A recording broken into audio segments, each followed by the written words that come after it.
Всем привет! Сегодня вот такое вот интереснейшее видео про дворники автомобилей, про поводки.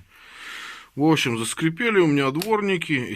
Естественно, каждый автолюбитель что делает? Либо резинку меняет, либо дворник в сборе покупает. Ну, естественно, я купил в сборе.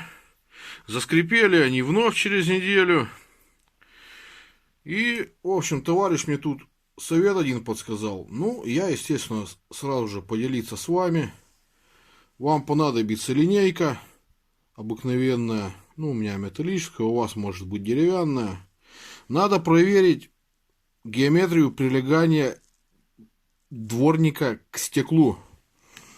Установим линейку на поводок, чтобы она плотно прилегала.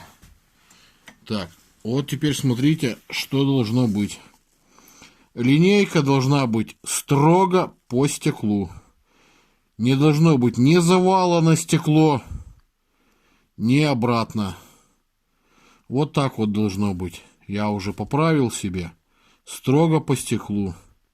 Тогда дворники скрипеть не будут.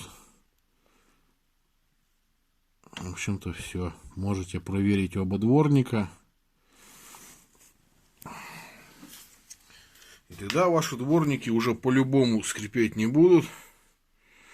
Хоть новые, хоть и старые. Если дворники старые, можно их обезжирить тут. Обезжиривателем универсальным. Обтереть все, может еще послужат ваши. Вот. Ну и в общем-то на этом-то все. Подписывайтесь на мой канал. Ставьте вот такие пальцы вверх. Не болейте. Всем чистой дороги. Ну и пока-пока.